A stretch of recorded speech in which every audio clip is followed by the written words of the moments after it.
focusing on, let's start from the beginning. So,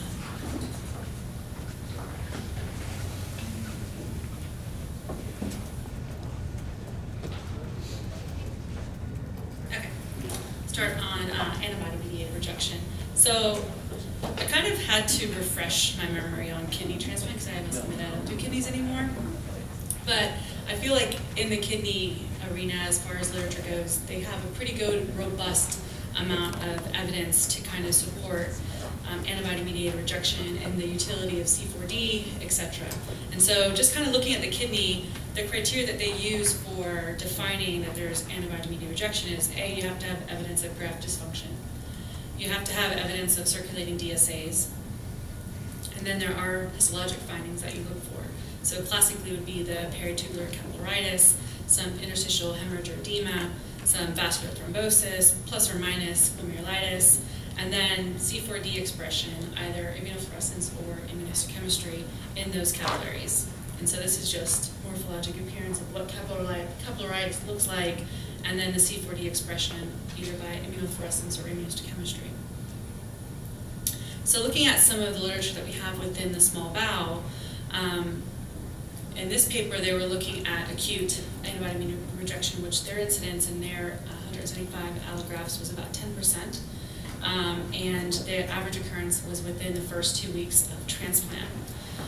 They felt that the histologic characteristics that associated with the presence of antibody-mediated rejection was the presence of C4D deposition, presence of interstitial hemorrhage, congestion, maybe some fibrin thrombi, as well as some abnormalities in the capillaries. So again, kind of very reminiscent to what we see in the kidney.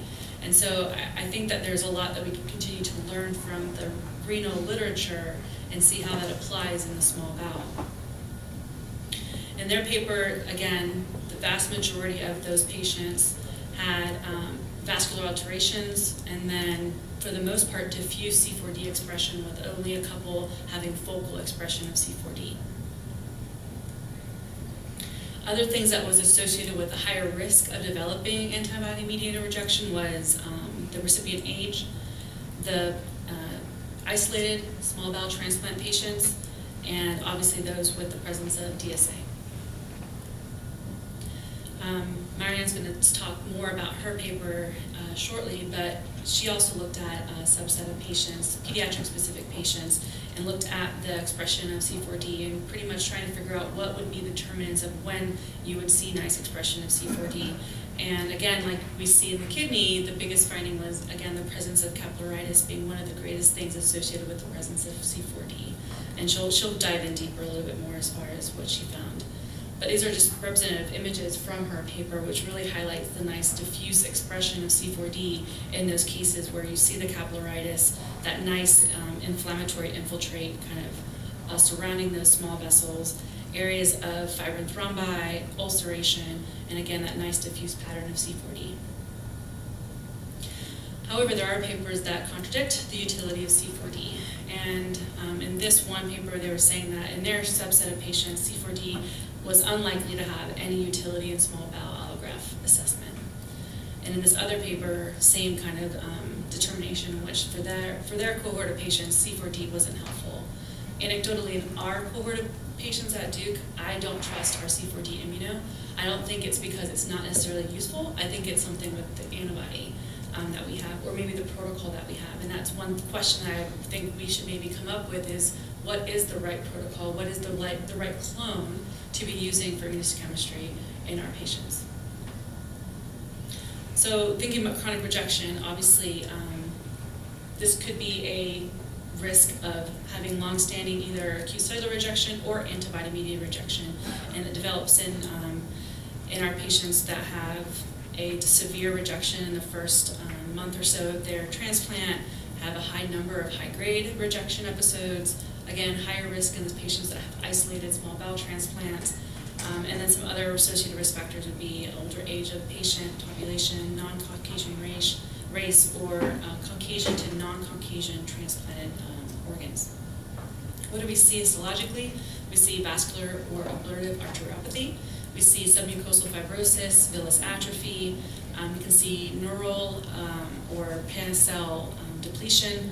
in mucin depletion, you can see neural hyperplasia, you can see peritonitis or mesenteritis. And then again, as you start seeing these biopsies, you might initially start seeing a little bit of villus atrophy or a little bit of fibrosis. As you start seeing progression of those changes morphologically over time, that does predict a worse prognosis in those patients. So Deb, do you want to go over this case?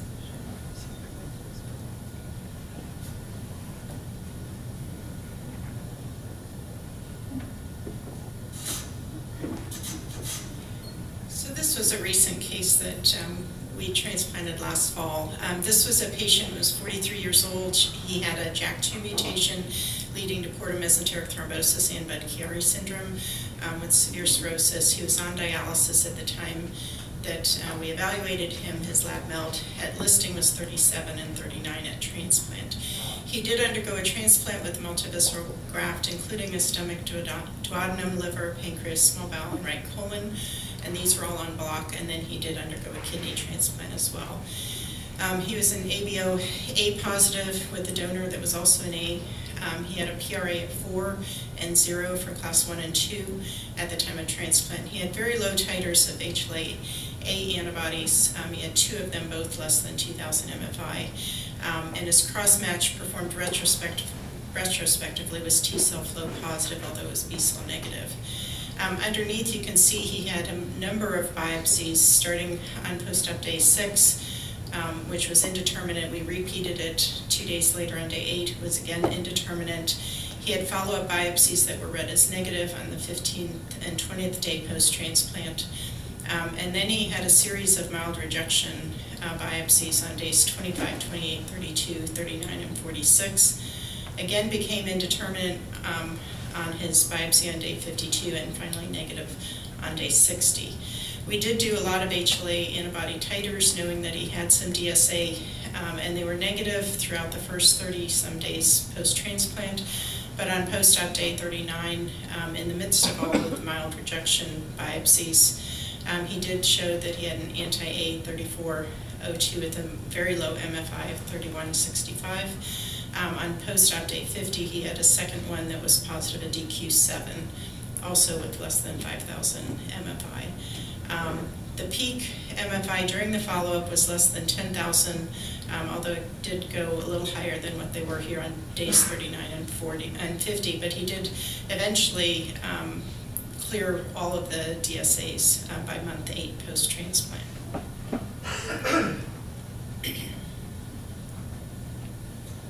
So this is just one example of one of the indeterminate biopsies where we just saw kind of a mild increase in epithelial apoptosis, maybe a little bit of like hyperchromatic epithelial kind of reactive changes.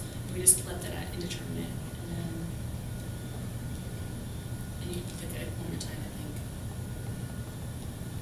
Yeah, and so this was finally when we were able to kind of call it mild rejection simply because we just started seeing an increased number of epithelial apoptosis.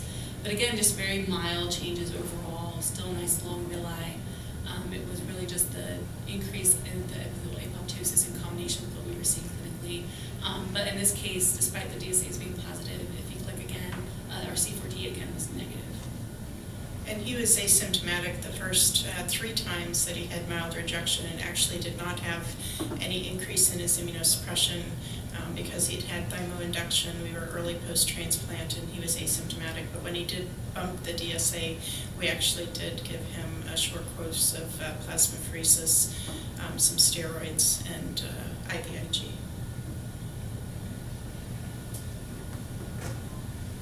So actually before we go into these questions, I think maybe, Marian, maybe you can do yours.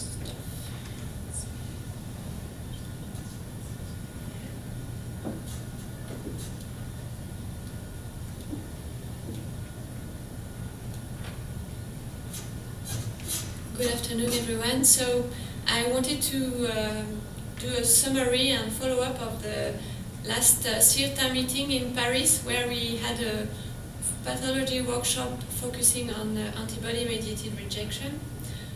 So we had, I think, a nice discussion there. We were 20 participants from United States, UK, France, Sweden, Argentina, Spain, with a lot of people from surgery, clinician, immunologists, basic scientists, and few pathologists. We were not so many pathologists there.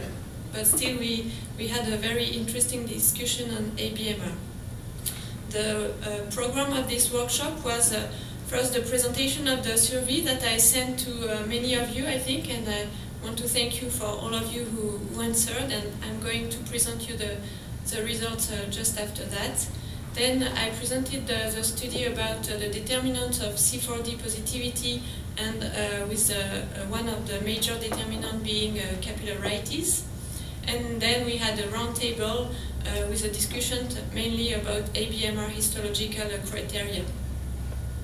So first of all, these are the results of the survey, and I sent a questionnaire with 17 questions. I tried to send it to the many pathologists. I tried to have all the email address of the most pathologists I could find, but it was not so easy to reach every one of you. And I received 24 answers from 90 centers in Europe, mainly in the United States, and one from Argentina. So here are the centers that answers. So I asked to all of you what were the type and the number of transplantation that you are looking at on your biopsies. So mainly are doing both adult and pediatric intestinal transplant biopsy. And all of you also are doing another transplanted organ pathology, mainly liver, but also pancreas, heart, kidney, and other transplanted organ. What you can see is that many of you of your center are doing few small bowel transplantation, less than 10 per year. And looking at the number of biopsy that we are looking at per year, it's around 50 to 100 biopsy for the majority of us pathologists. I asked if your center were performing protocol biopsy, and you can see that the majority of you are doing protocol biopsy. Regarding the frequency of protocol biopsy, the answers were quite variable. Some of you are doing annually protocol biopsy, or twice a week for the first month, then once a week for the second month, or weekly. So it was really different. There were no real consensus about the frequency of performing protocol biopsy, and that's what we were talking about before. What about C4D? I asked if C4D was systematically performed on the biopsy, and you can see that the majority of the pathologists do not perform a systematic C4D. 1/4 of pathologists do never perform the C4D, or only if DSA positivity in 33% of the pathologists, only if rejection in one pathologist, or for other reason. The technique used is mainly immunohistochemistry, and one was using immunofluorescence, but I didn't ask for the antibody use and the protocol which was used. And I think we all use different clones and different protocols, so maybe it's one of the important things to get along and to find a standardized protocol for C4D. What about DSA testing? I asked to the pathologist if clinicians perform DSA, so some of you didn't know about DSA testing. The other answer were only before transplantation, but the majority of clinicians perform DSA before and after transplantation.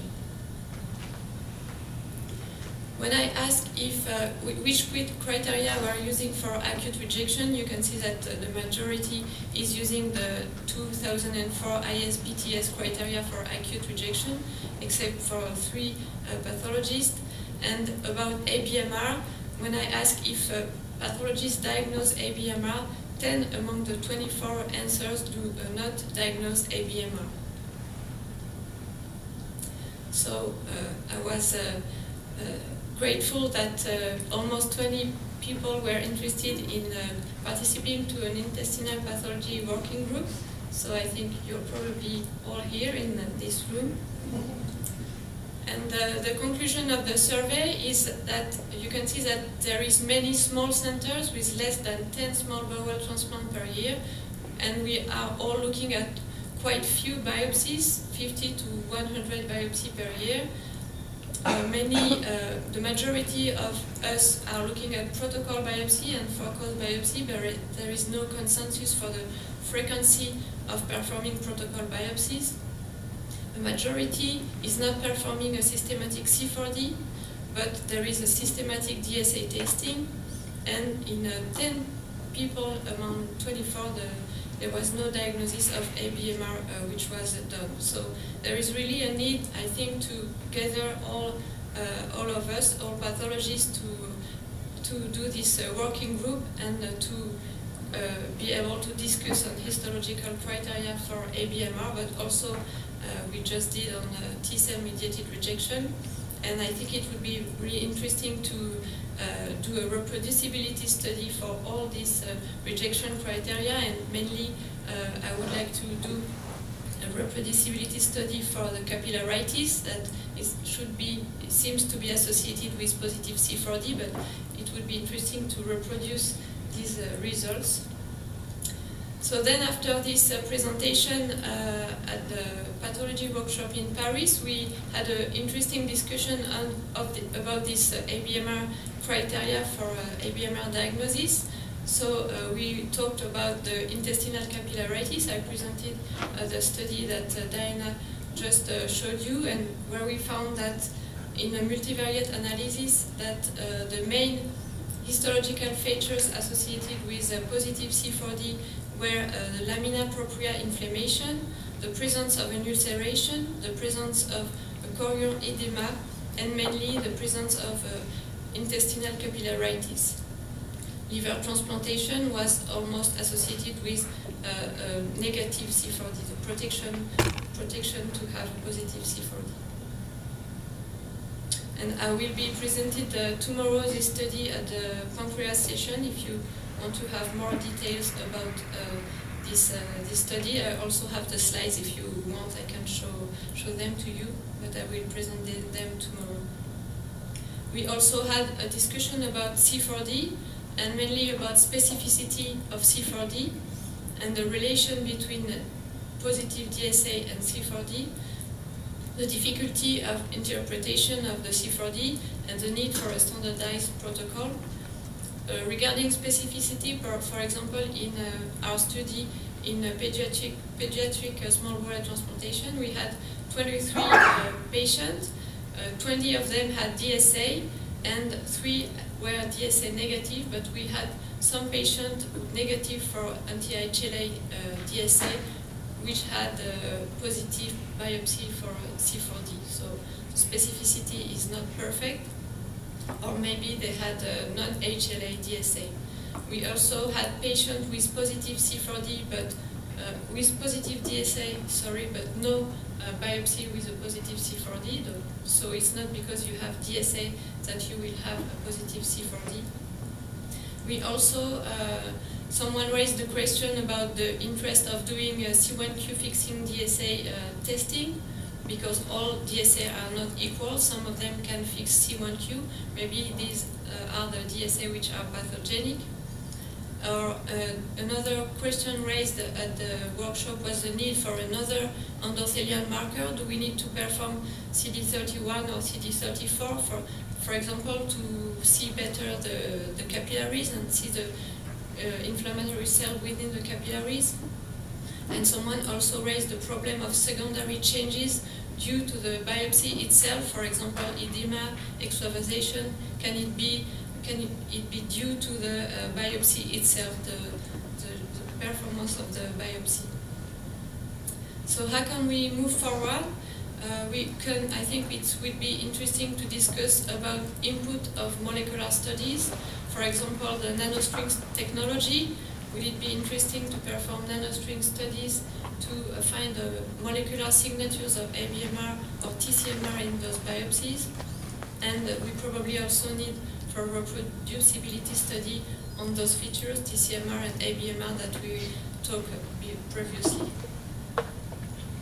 So these are suggestions of items that we could look at for the reproducibility study. For example, apoptosis, we already talked about this, the definition of apoptosis, also villus architecture, mucosal ulceration, inflammation, the composition of the inflammation. Is it important to evaluate the importance of eosinophils, neutrophils, lymphocytes? Do we need to do immunohistochemical staining on our biopsies? Glandular defect or necrosis, thrombosis, because thrombosis was also found more frequently in C4D positive biopsies, and capillaritis with the different grade that we described in our study. Also C4D and viral cytopathogenic effect. And probably other features if you are thinking about something else that we could see in our study. So now the question about this reproducibility study would be how many cases do we want to study? It will depend on the number of participants and on the number of features that we want to look at. How many biopsies per patient do we want to see? Which biopsy are we going to choose? Are we going to choose the biopsy performed within the first 3 months? Jejunum biopsy or ileal biopsy or colonic biopsies? Are we going to use virtual slides or real slides? And if we are using virtual slides, which platform are we going to use? And how are we organize this study? I think the study from Diana was a very interesting study about the GVHD with a round-robin study. So maybe we could do the same kind of study. So thank you for your attention, and now we can have interesting discussion, I hope. And Diana, you have your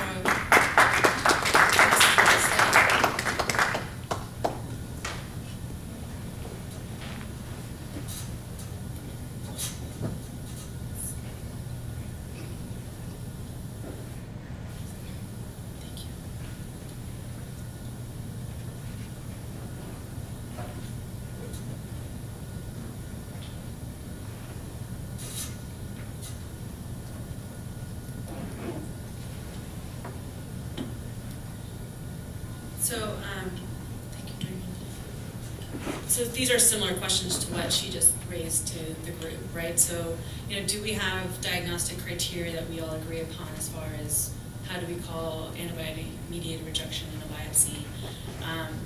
Do you need to have DSAs to call it antibody-mediated rejection? What's the utility of C4D? To me, I really think there needs to be standardization, or at least a proposal as far as which clone, what protocol, what platform. Does formalin fixation play a role in whether or not this is going to be utilized? I know, for example, if you think about breast cancer, in which they requires between 6 to 72 hours of formalin fixation because of the need of the cross-linking or the antigens, we take these biopsies. They're lucky if they're sitting in formalin for a couple of hours, right? So they're never going to hit that 6-hour threshold for a formalin fixation. But does that matter when they're small little biopsies? I don't know. It's more of a question. And then, can we look at other surrogate markers of endothelial injury instead of just C4D? I know that for the kidney, for example, they're looking at C4D negative antibody-mediated rejection and looking at other molecular markers like NDAS. Could that be something that we could explore within the small bowel? Being that there is maybe not a good standardized practice for C4D, or the fact that we have some that have DSAs positive or negative, and you see C4D sometimes and not always, is there something else that we can look at? Then, let's see, I know you had mentioned doing some kind of reproducibility concordance study, and does using guidelines help? And I think the short answer is yes. And the Wu paper definitely showed that they had a great kappa as far as overall agreement when utilizing their initial criteria for diagnosing and grading. When we did a similar study looking at GVHD, we really met together, agreed on following the NIH consensus guidelines, what was the definition of an apoptosis, how much apoptosis, etc. And then after doing that consensusing together, we independently looked at biopsies, and we improved our sensitivity to about 86%. But more importantly, of the ones that were initially falsely negative, so pathologically called negative or normal for GVHD, 64% of those cases we actually diagnosed them correctly as GVHD, using the clinical diagnosis as the gold standard. So I do think that having a standardized way of reading biopsies does help our diagnostic accuracy. And then looking at the kappa amongst the different reviewers, we had pretty good agreement, between 0.7 and 0.76 overall. So I guess the question is kind of the questions that Marianne already addressed. What kind of a study do we want to do? What do we want to look at? How many cases, how many patients? What are we going to use as the gold standard? And in the prior study, we used the clinical diagnosis as the gold standard, but would that hold true for us as well, or do we use the pathology as the gold standard, or a combination thereof? Then are we looking at just histology, or are we going to look at clinical features as well? And I think that there are so many clinical features in small bowel transplant rejection that are essential that I would say needs to be a combination of those things. So I would just open it for discussion now as far as how people would suggest that we would try to tackle this kind of a project. Great, thank you. So, initial question, maybe for Marianne. Did I hear correctly that in your survey there were some centers that had not diagnosed antibody-mediated rejection? Yes. Any more details about that? No, I have no more details, but I think they never do the diagnosis of ABMR, so I don't know exactly what it means. Histologically, yeah. So what are the clinical? How do you define a condition? How do you define the ABMR? Right.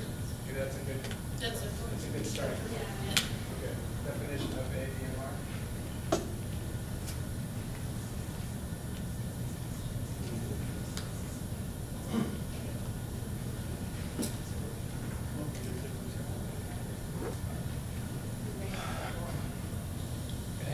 There we go.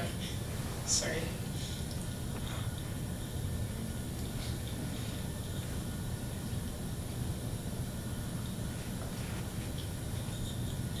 So my question to Marianne is that all your 23 patients in your study, did they have acute cellular rejection as well, or they had only ABMR?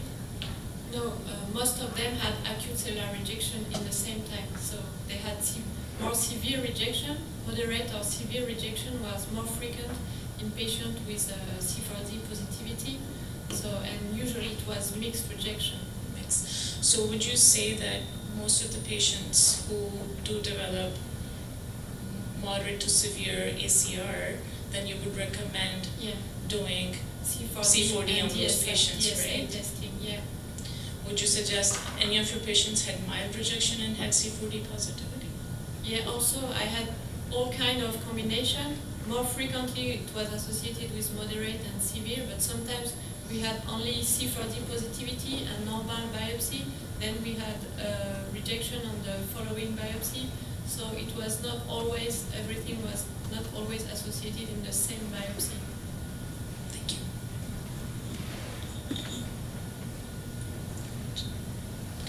Our dilemma might be similar. I can carry here. Our dilemma might be similar. What's the implication of C4D in the patient who has unequivocal severe acute cellular rejection and C4D positivity? What does that mean? So if you follow your AJT paper as the current gold standard, I'm not sure I've ever seen ABMR. What do you mean? I can then, at that, having dropped that bombshell, I'll pass it off to our pathologist.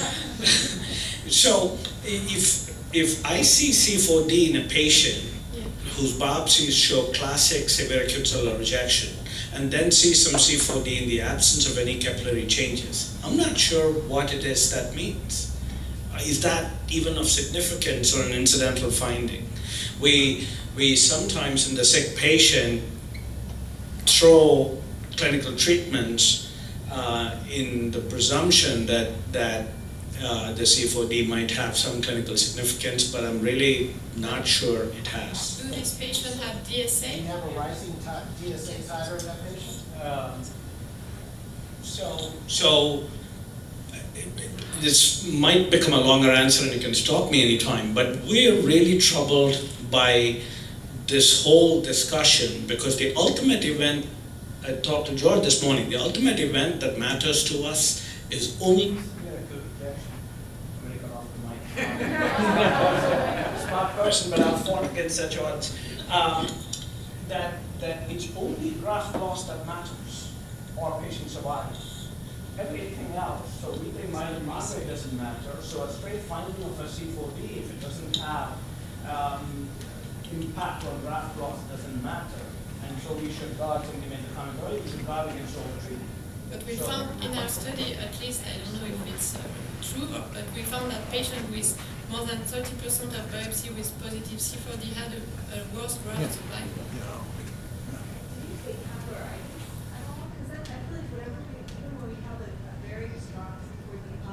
Yeah. We never see capillaritis. I'm just wondering, maybe that's something. I honestly don't know what to do with that. We had one case. Yes, I don't know if there's a way to. We saw capillaritis. Yeah. That's. It's in what percentage of his C4D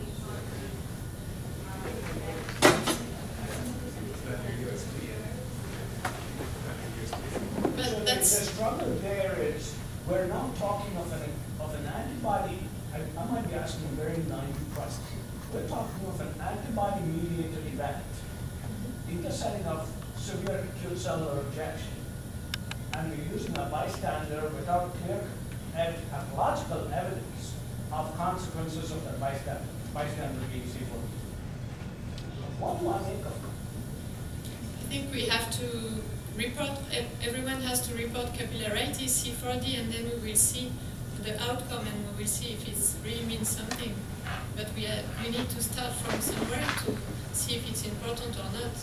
Let me flip that to you. If you report severe acute cellular rejection, sorry. Jake and then Phil. Most organs, when you get a severe rejection, is mixed. So the fact that you have C4D there prompts you to get a DSA. If the DSA is positive, you have C4D, you know how to treat it better. You know you have more options to treat damage to the graft. But whether it's heart, again, kidney, liver, the more severe the rejection is, the more likely you are to have DSA positivity. But they go together.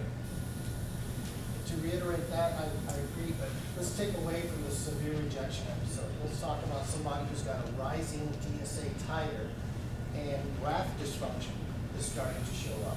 That's, to me, where hopefully we can make some contribution to this. Because if you start to see the DSA going up, and we start seeing intermittent C4D with or without capillaritis, and there's not that much, and there's rejection, it's a mixed rejection. It's the great majority, at least in our center, is. Then I think, as Jake mentioned, then you have some possible intervention. Now are you going to do some MENG, are you going to do plasmapheresis? Those are the, hopefully, but I think in the severe stage, that's a separate animal altogether. And in this study, the vast majority had positive DSA, and the highest correlate was the presence of capillaritis was predictive of C4D. So you're seeing both morphologic and clinical serologic evidence that there is antibody-mediated rejection likely happening. But you mean that's C4D without capillaritis? Yes. That's confounding problem. Now, one other pathology finding that I'm surprised wasn't mentioned is lamina propria capillary congestion. It's relatively unique in the small bowel. When you look at these bowels endoscopically, I used to go on rounds with Kareem, and he would show me the DSA positive patient. Their stoma could get dusky looking in a matter of hours. You'd round in the mornings, they'd look perfectly fine. In the afternoon, it was blue. So that's one of the key markers I use, is the capillaries get congested with red blood cells. We found that thrombosis were more frequent in positive C4D biopsies, but we couldn't we looked at congestion and extravasation, and it didn't come out. What kind of drainage, venous drainage did your graft? Sorry? What kind of venous drainage did your grafts have? Did you use portal drainage or what? In intestinal biopsies? No, the graft. Was it portal or vena cava, systemic drainage? I don't know. In the blue paper, they did demonstrate that there was congestion. Now, we use it even now. It's a nice. Yeah, so there are other papers that do address that other histologic feature as well. It's probably important Capillaritis, to you have to report be careful with. If there's a breach in the mucosal barrier, you always have neutrophilic capillaritis at the tips. So I think I just want to present a case very briefly. A patient that was transplanted in July of 2018. At the time of the transplant, she had a very high PRA, and so the surgeons treated this patient with plasmapheresis, IVIG, and thymoglobulin induction at the time of transplant. She was asymptomatic until 2 months later. We got a biopsy, and we call this indeterminate for rejection. A C4D stain showed this 3+ staining all throughout every single field in the biopsy that we call indeterminate for rejection. I think our clinicians treated this patient. You may speak up, Kishore and Tom. They raised the immunosuppression, and they actually tried to give a patient Rituxan and increase the Prograf and rapamycin. A total of 5 endoscopic biopsies since then up to May showed the same features of indeterminate, maybe a couple of mild acute cellular rejection. And the PRA remains at 75%, both class 1 and class 2, and MFIs greater than 20,000. And this is the latest biopsy. It shows a little bit of increased inflammatory cells and a few apoptotic bodies, and yet the C4D remains positive, and diffusely so, both in the small intestine and in the colon. So my question is, how do you approach this patient? The C4D is positive, the DSA is positive, and yet clinically the patient seems to be stable. But where is the end organ damage? You're not seeing any effect of the C4D. I mean, damage too because of the circulating PRA at this point. So the question is this is what they do in the heart, right? Is this immunohistochemical C4D positivity, AMR, versus absence of histological criteria of AMR? Correct. That's what it is over here. We are facing that question over here. This is just immunohistochemical C4D, which may persist as long as the PRA is positive, as long as the circulating antibody is positive, it may be positive because it's a reflection of that. But is there end organ damage? If there's no end organ damage, what are you treating? So you're saying that we ignore, I mean... So that was my initial question. Does this carry therapeutic significance? By itself? It's in the clinical context. I think everything is in the clinical context. You have to use it. There's no end organ damage. The kid is doing fine. Why are you going to blast it with so much of thymo and this and that for what? What are you going to see as the effect? C4D going away? C4D may persist for 6 months after your PRA comes back to normal. So what are you going to do? We've actually, by the way, we're not treating. We've reduced the frequency of follow-up. That's been our response. Yeah, so we look at it often in our lives. We diagnose with students, they have the results positive, right? So I think it's another thing that our colleagues, by the time they're on to very different. This is isolated. This is but we usually would not see either unless there's a combination of this activation. So it's going to be one of those criteria where it's going to be with natural fat. Or is it pretty less capillary, at least from the histological perspective, is more valuable to the It's like in kidney, you needed C4D, DSA, and histological features of. You need evidence of that. Yeah. All of this. reject If you it. have only 2 of it, you cannot. It seems we have a working microphone, so I'll pass it around there. Yeah, I would ask your tissue typing to have to characterize the antibody a little bit better.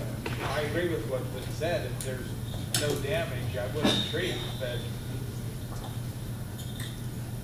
just know your tissue typing will have and say, does this fix complement? What IgG subclass is it? How worried should I be? And for the clinicians, it's a warning sign, but it's not an action sign. Okay. But if you're presupposing that it's fixing complement already, But if it's- C4D. right, but it might be IgG too. Yeah, but the point is that I think if we don't see any clinical evidence of graft dysfunction, but we have a patient with a rising titer of a DSA, I would be worried. Because we know, at least historically, these patients tend to eventually start having issues. But I think it's just a matter of whether you guys want to treat something or you You don't. just follow the There's nothing same to more treat. frequently. There's nothing to Depends on treat. how far they Yeah, are. there's nothing to treat. I mean, with worry, but what do you do with the worry? That's What do you do with the worry? I would call the tissue typing and say, give me some more information on this, because I have a concerning finding that I can't act on.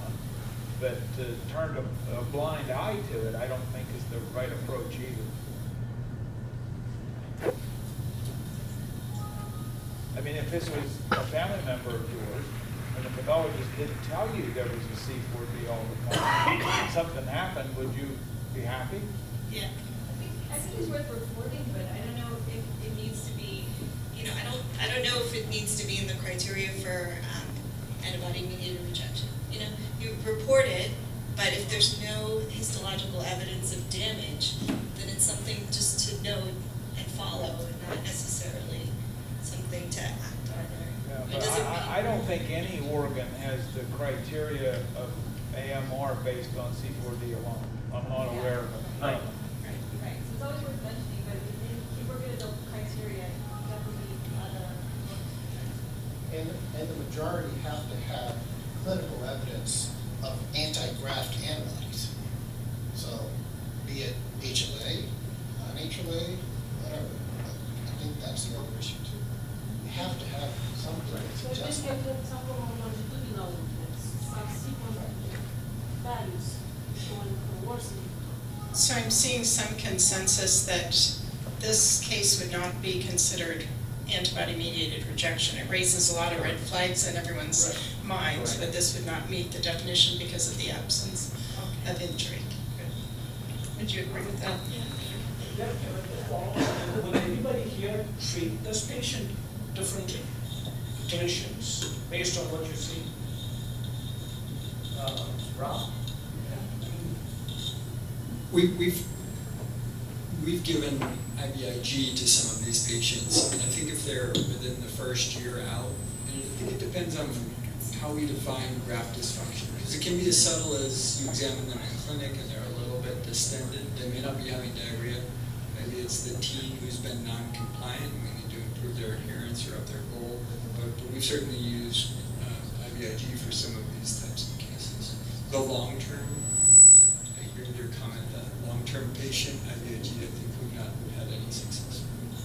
In this particular case, I discussed with Andres Pascher because he had reported, some of you may have seen the paper, 5 cases where he treated patients like this with bortezomib using response of DSA as the endpoint. And he finally told me at the last meeting that he stopped treating the earliest patient, and 6 months later the patient developed acute rejection, antibody-mediated, he thought, and they lost the graft. I don't know what that adds to the worry.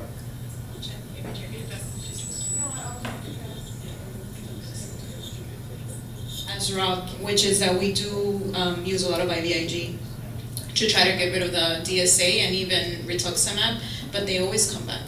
And then we're always scared to do something stronger if the patient's not symptomatic.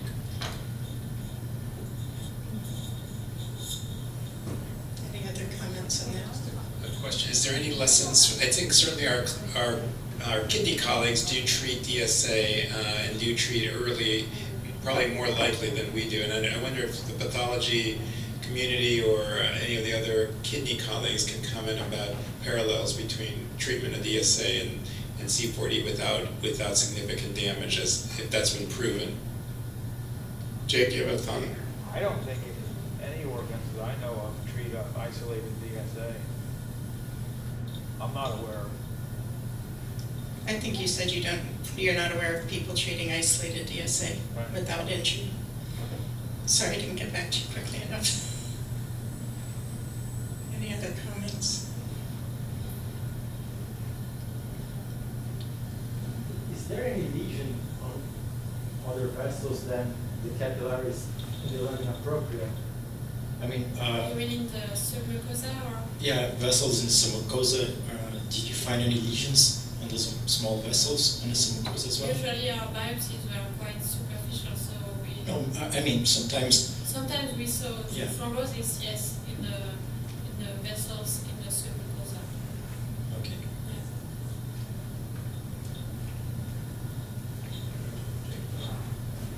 Can I make a global suggestion? A lot of this process has been worked out first for kidney and then for liver and heart. Almost all the organs are the same. So I would suggest use, and it works well for the other organs, use a template that's been built for other organs and focus your discussion around how it adapts to the small bowel rather than, go off on tangents, because you have a limited amount of time, and if you don't put a lot of thought into the basics, the document won't be as strong.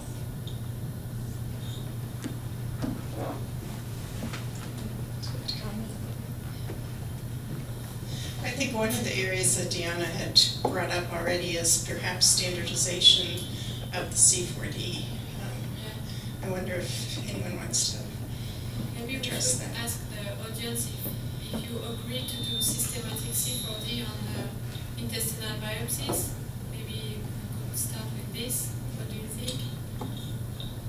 So again, the issue there is, I think nowadays our clinicians are doing a lot more of DSAs routinely on their patients.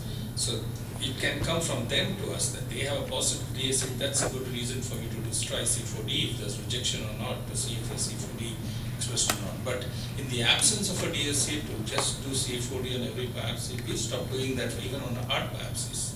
We don't do any C4Ds routinely at all. We do it in the first 3 months for surveillance, they want it, that's it, and then we stop. We don't do any C4Ds unless they turn positive, they get a DSA that's positive, then we do it. So it's always directed by the clinicians. Sometimes clinicians don't know already that there is DSA. You can have the positive C4D. you will have to tell them to do the DSA. And you need histologic markers of something else. Yeah. If you have capillaritis, yes, I would do a C4D. Okay, That's so you will do C4D But if I only only. apoptosis, I don't see a reason to do C4D, just like that. I know one of you mentioned earlier that you had trouble with the C4D using immunohistochemistry. I can't remember who said that. So, in our kidney biopsies, we routinely use immunohistochemistry to do the C4Ds, and all the kidney biopsies get those. I couldn't get it to work in our heart transplant biopsies. Every biopsy had brown staining of all the capillaries, so I gave up with the immunohistochemistry and went to immunofluorescence, and that antibody seemed to work pretty well. It seems to correlate well with the DSAs when it's positive, so we use immunofluorescence staining on all the heart biopsies. We did that on lung transplant biopsies, that seemed to work reasonably well too, but our clinicians kind of gave up on it, and they treat them for antibody-mediated rejection based on clinical findings. I don't know what findings those are, but like half of their patients get phoresis all the time. That's the biggest phoresis group in our institution. The lung transplant patients are like half the phoresis cases. And they feel that they're doing better, and it's supposed to cut down on chronic graft versus host disease in the lung. Haven't done anything in the small bowel. I'm not sure I would trust our immunohistochemistry for that. And they haven't been giving us any fresh tissue to do immunofluorescence, but it's something we could look at. I don't know what other people feel about it. We just finished a study in liver, and in general, there was about 45 centers throughout the world, and by that I mean C4D staining by immunoperoxidase. the majority of labs do above average, but you really have some outliers. I mean, there was 4 or 5 centers that nothing was positive on a TMA, and we also found, like the previous speaker suggested, that sometimes it's tissue specific at the centers. What works for their kidneys didn't work for their hearts or whatever, and we had to change it. So if you're going to standardize, you might want to try to get some small intestine C4D positive plugs from a failed allograft and send them around and see how the lab is staying. And what we did is publish the top 3 protocols. Everybody picked the highest staining, and people appreciated it. That's a great suggestion. We should do that.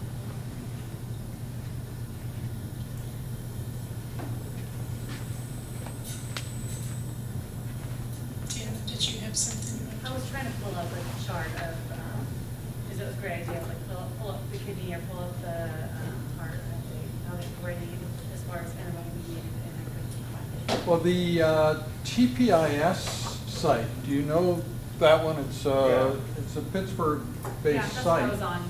Yeah, I couldn't find the table. yeah, that's probably, yeah. That's on the left-hand column if you put criteria and then brings them all up. But we Yeah, I'm on the also, website right now. we did our reliability study digitally. We sent the slides out and we scanned them and had a group of people score them. And you're welcome to borrow the software if you want. If somebody wants to scan or collect the slides or stuff, then you can distribute them virtually.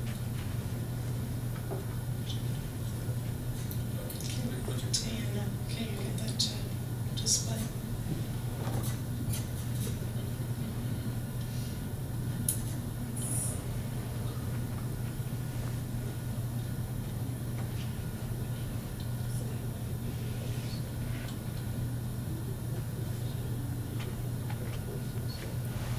There you go. There you go. Yeah.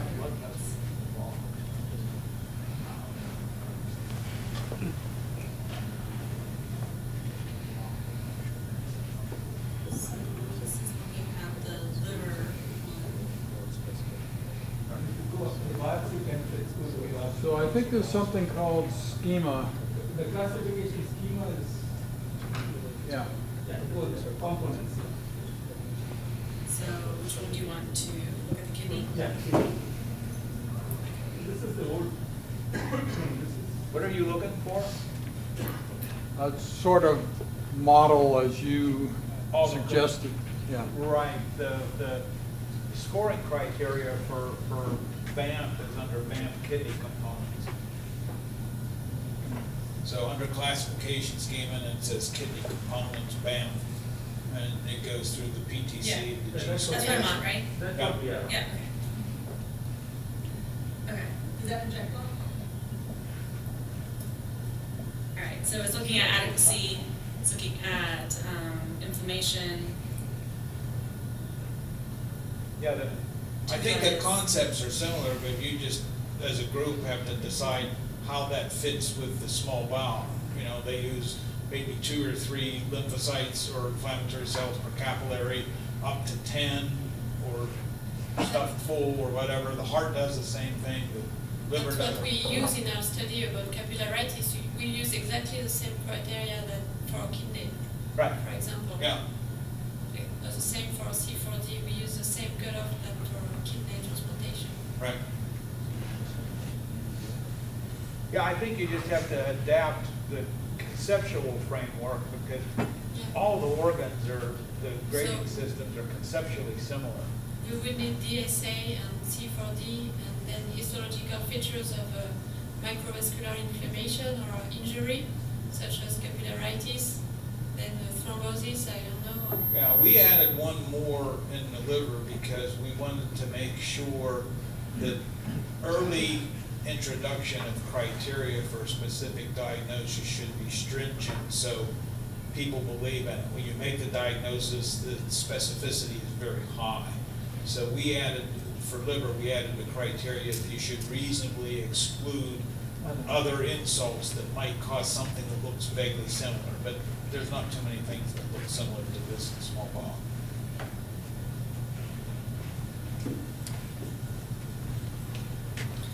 then would you propose that we just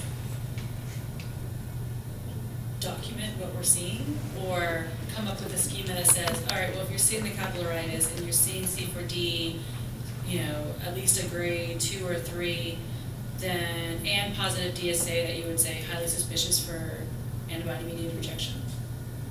I think this is where the consensus discussion comes up. And yeah, to some extent, I mean, from here on out, it's kind of a psychological decision. Having had the people in the room for these hours, you don't have to finalize the thing now. You know, you can have internet interaction. You can do it on a forum. You can do it by email, do it by text, whatever seems most natural. And people will feel invested in it because they've spent this time, they want it to work, and so on. And probably there'll be something that'll be different from any other organ, just because that's what this group wants. You know, you shouldn't feel that you have to do it exactly like the kidney, liver, pancreas, or composite tissue grafts did it. But I think one thing is there was no feeling of chaos this afternoon, or like some guy or person who would not back down and was opposed to everything the group was doing. So a lot of the crazy stuff that could have happened didn't, you know. So I think you're in a pretty good situation to you had a low bar for us, huh? Yeah. In whatever way makes sense to you, to bring this session at some point to a close and figure out how you're going to keep the process going. And I would second Kim's notion. I'll just give you an example. People were talking about AMR in the liver back in the early 90s. We spent 5 Banff sessions collecting data and presentations like you did before we sanctioned it with the kind of Banff name that yes, this does exist and we're satisfied with these criteria. And my suggestion was just use the framework, because if you look at the other organs, they look similar, but you have to adapt it to the small bowel. And at least our experience in liver and other organs I've been involved with, you keep presenting and keep discussing, and then there's no magic moment, but you know the time's right. We have to put this down on paper and get it out, because this will stand the test of time. And the leaders have to decide if you're there. Yeah. So to me, it seems like we have 2 questions to answer. One is there a histological evidence of AMR? So that's the H&E component to it. And you already mentioned that most of your patients had ACR component in as well, right? And then there's the other component, where the C4D immunohistochemistry part comes in. So, and we did see that there are cases that have C4D positivity without the capillaritis. Yes. Right? So capillaritis, with or without capillaritis, C4D positivity can be AMR. Am I correct? So C4D positive.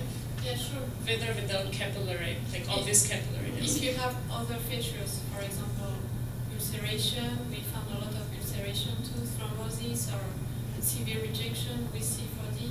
So here, this is what I'm trying to say, is like, when do we, because you can have ulceration secondary to the ACR as well, right?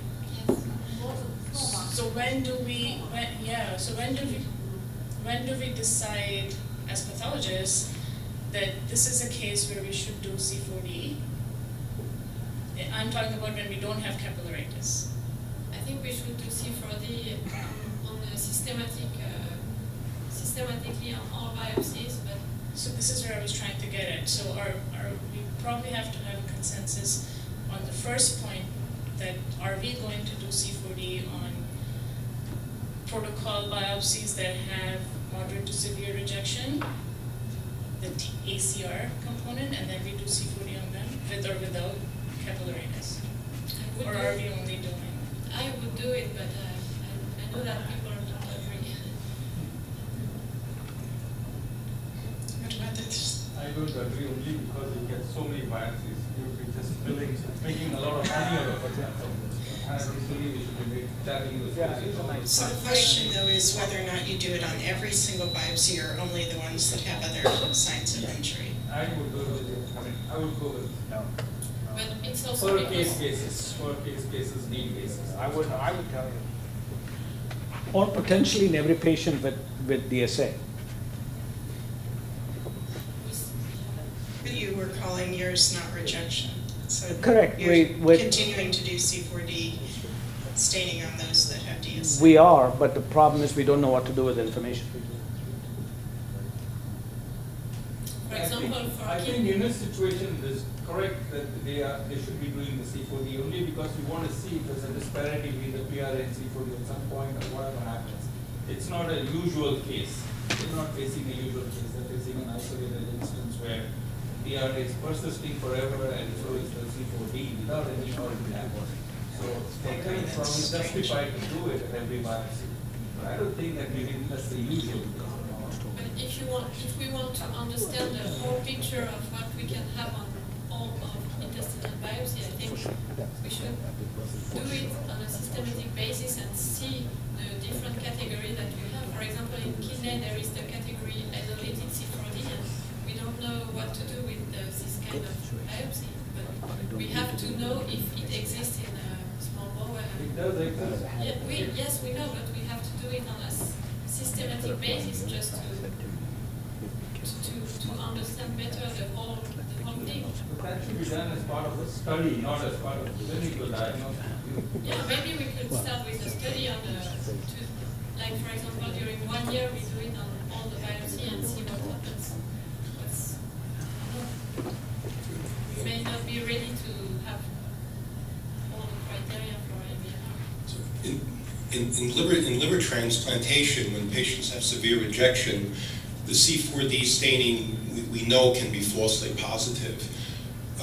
My question is, can we expect a false positive C4D in someone who, say, has exfoliative rejection? Does it make a difference? Because, you know, the nature of the beast is that many of these patients have high DSA.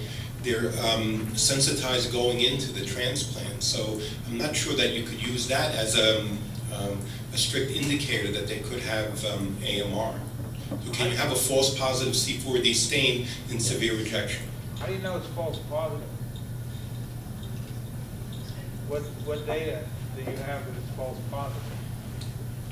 One could speculate if there is no evidence of tissue injury other than the C4D and the rising DSA. What would you call it? No, he's saying with severe injury. I'm following up on what he just said. If you had C4D positivity without evidence of tissue injury, it's positive. Yeah. I don't know that it's true. There's C4D in the absence of antibody. Someone has severe rejection, and the C4D stain is positive. Right, that's we know that that's unequivocally AMR, or it could just be your typical exfoliative. Does the patient have No, but you said it's a false positive, but you have to prove it's a false positive. No, I mean, in your hypothetical patient. I don't know. I'm not. So let's say the antibody is negative. Because there are papers from years ago that said C4D, there's some C4D positive staining in bowel that's not related to antibody. In fact, these are naive bowels. But that's rare. So we put the, Yeah.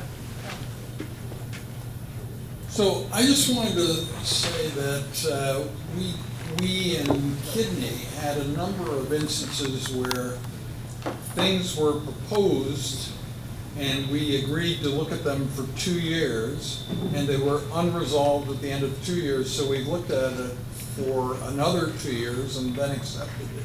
So that doesn't need to be the pace of anything that you're doing here, but it also could be. So like some things you may just just aside, this doesn't need to be rushed. You know, we don't want to accept this until we're sure. And so with us, that is sometimes taken years, or let's say more than 2 years, where we meet every 2 years. So one of the things that I think I wanted to do is go ahead and go through. This is a summary from Miriam's study. It has the different categories that were used to diagnose ABMR in their group.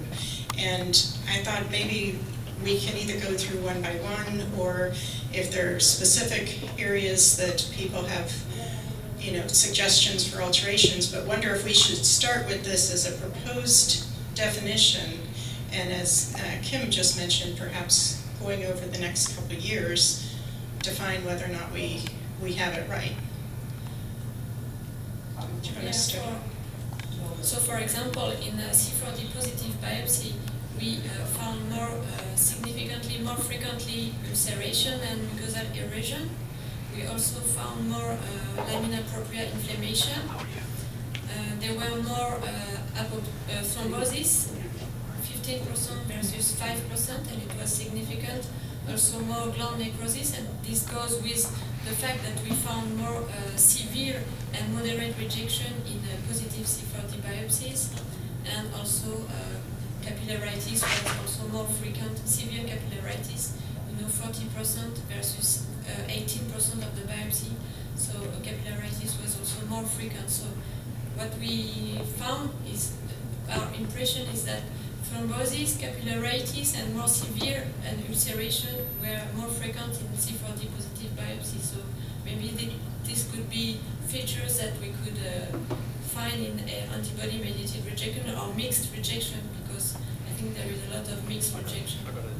So one of my questions from your paper is, in the group that had the negative C4D that had capillaritis or had thrombosis, did you call those ABMR? Or those were negative, unless they had C4D positivity? No, we didn't call them ABMR. But we didn't, for us there is no so far criteria for ABMR, so we just warned the clinician that we found C4D or we found thrombosis, so maybe we should be more careful and test for DSA. So we never said that there is ABMR, but maybe we should be careful and look for DSA and the symptoms, etc. Did you require DSA positivity? Yes. Did you require? Yeah. Okay, because I don't think the field would accept a definition without some kind of relationship to DSA. Yes, I think, because we know that there is a anti-HLA negative ABMR in kidney, but I think maybe in small bowel we need to be sure at the beginning we need DSA and C4D to start, but maybe we will find after that C4D negative ABMR. My problem with this is that any stoma biopsy, if you're close to the stoma, will have all these criteria. I don't know the C4D and the DSA, but we'll have all these histological yes, criteria. we have to be careful with stoma. Yeah. Sometimes it's just. Marion, in your paper, I know you just talked about many episodes of rejection are mixed. The first three criteria there could be standalone for acute cellular rejection. So shouldn't we perhaps focus on the latter three as being potentially more specific for ABMR, accepting perhaps a footnote to say that they could be mixed and you could see the features of ACL? Yes, probably yes. So the three you're talking about, correct. thrombosis, So to me, the first three are what we would see in a garden variety acute cellular rejection, with no C4D, no DSA. Necrosis too. And then thrombosis and capillaritis. Correct. Thrombosis, capillaritis to me look, and without much evidence, that they are more directly associated with C4D and potentially more relevant to the diagnosis of ABMR.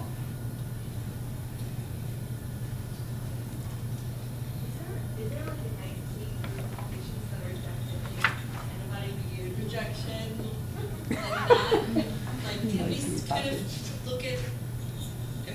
be great if we could just look at patients that were clearly defined, responded to treatment, and then go back and look at their histology to see what did that look at. But it just feels so muddy to try to yeah. I mean, we just don't. I feel like it's just difficult to go and look and try to make criteria. I think for that reason is why Mary is proposing that they should be doing C4D to know what is right. So right now, I think what we should accept is that everybody who does C4D at any time in their life should report it whether it's positive or not. Definitely in the diagnostic line.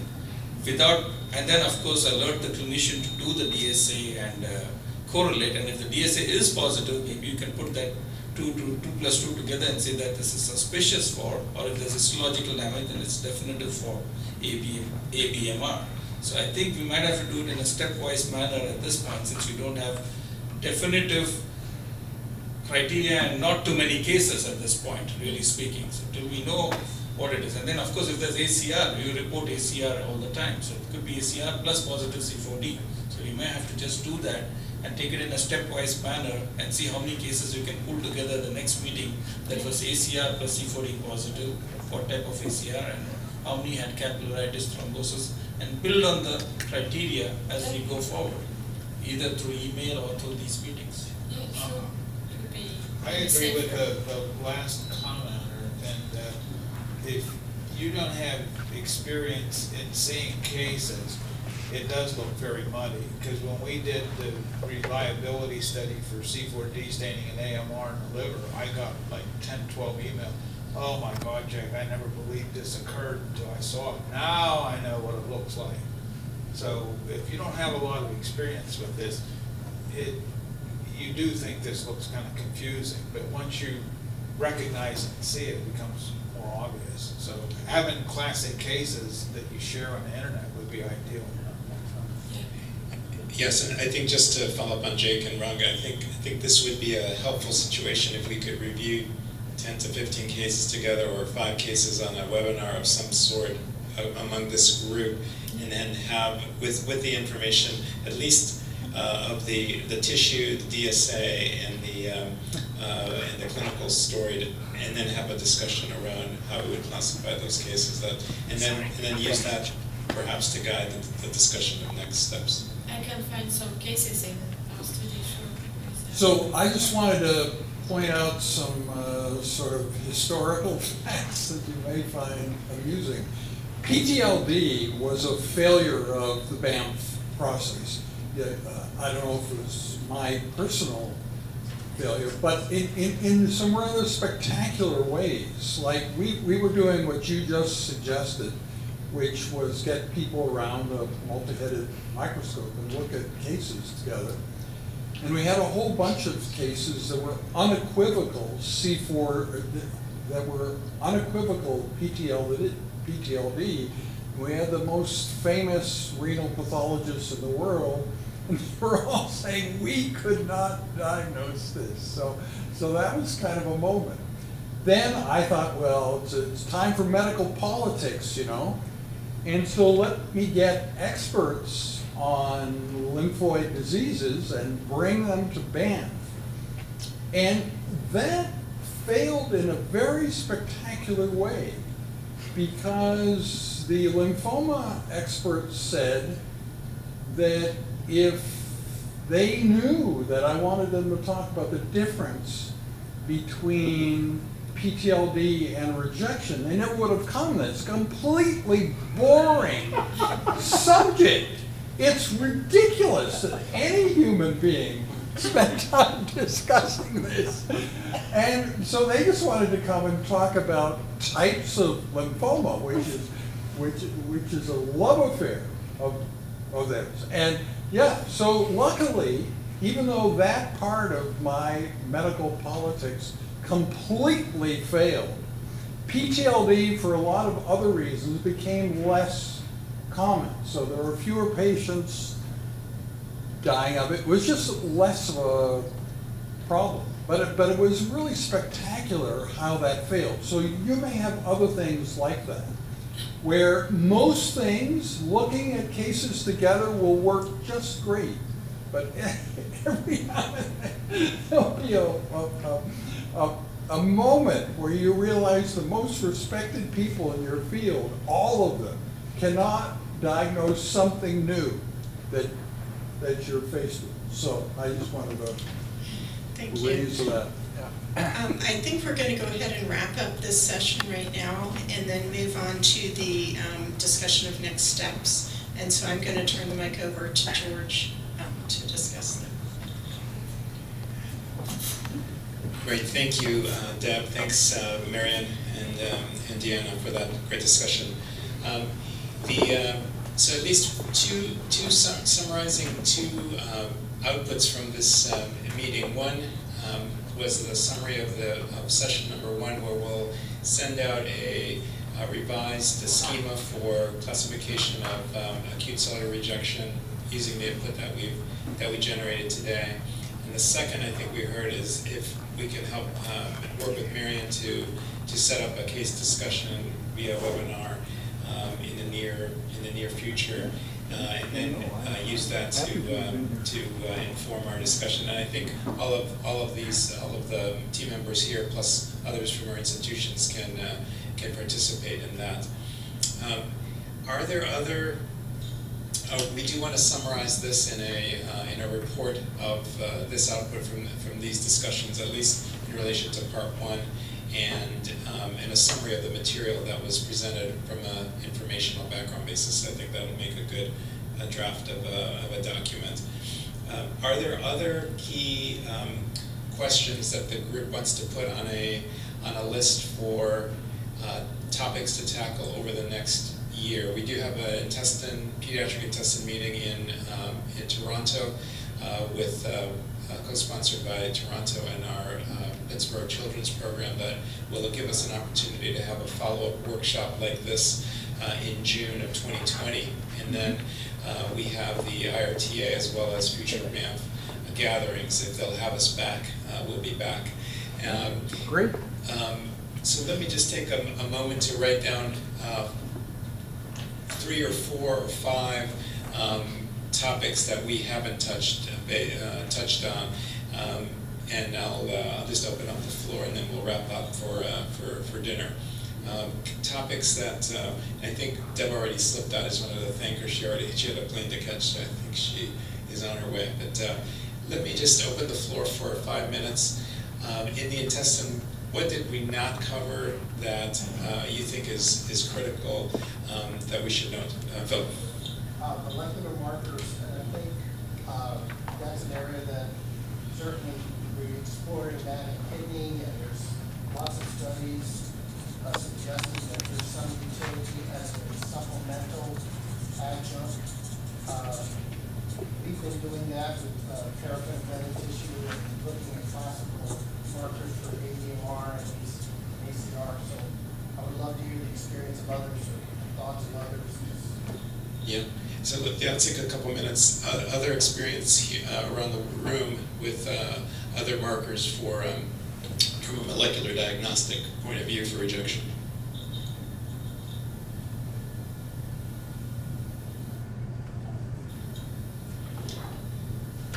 Jake, do you want to touch base on that? Other molecular markers that might be of pertinence for the bowel?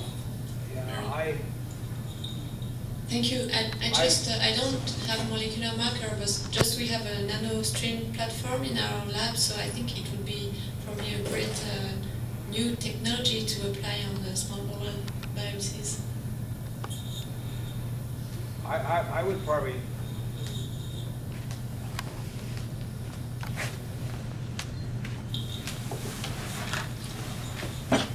I think the molecular markers are important, but I would probably focus, like I said before, on the basics. Get the basics right, because the Banff template or the Banff stamp has a lot of gravitas behind it. And if you don't come out with a good document, you'll get criticism. People will stand up right away and say, oh, the Banff's wrong, because that gives them credibility. So I would focus on the basics. Other topics that we want to tackle along that line?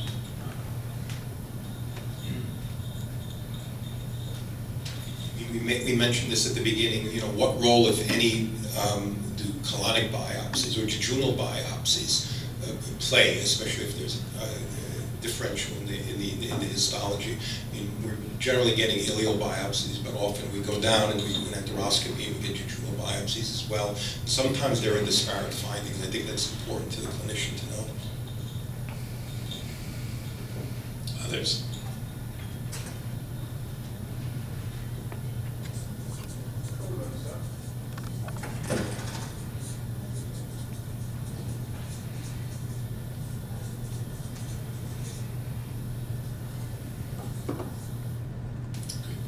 Anything else? Final comments, questions? Yes, go ahead, Jen.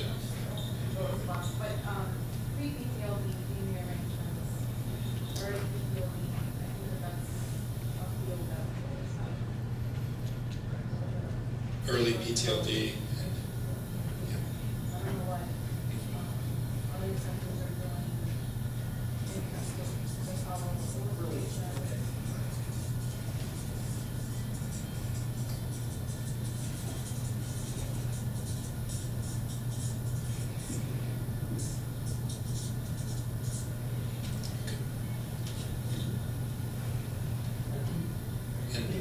Other important discussion that we need to bring up, especially since we have so many pediatric small bowel transplants, is the question of EBV infection versus PTLD. You know, so that probably needs to be somewhere there in the differential. And when we are trying to distinguish it from rejection, so we need to have that somewhere in the criteria when you call it EBV infection, when you call it PTLD.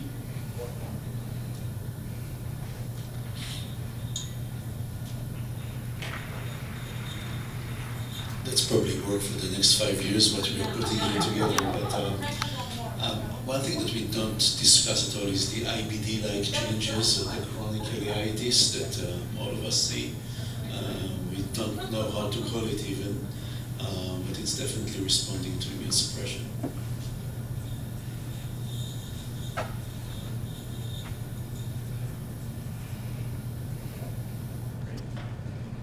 And finally, I still have those 5 years have done endoscopic changes in chronic rejection.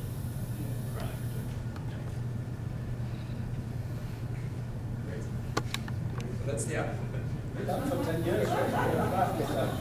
That's the opposite of start with a win, is deal with chronic rejection. All right, I think we can wrap up. Thank you. First of all, thank you for making the time investment to join us here. For even some of you who've come just for this day. Again, thank you, Kim and Banff organizers, for the opportunity to allow us and for your expertise. For those who've been veterans of the Banff process, like Phil and Jake, of course, and Kim and Michael and others, this has been a great learning experience, and we have a lot to continue. So everybody's welcome to join our group for dinner at Talia's at 7 o'clock or as soon as we get there. And we will send out a summary email, I think, to the group with next steps for these two projects and then on these ongoing discussions. So anyone who has questions or comments, please email myself, Diana, Deb, and Marian will in follow-up of the summary that we'll send out. And thank you, everyone. If you, I think we've got everybody's information. If somehow we don't have your contact information, please leave it with us so that we can keep in touch with you for the follow-up of the meeting. All right. See you at dinner. Thank you.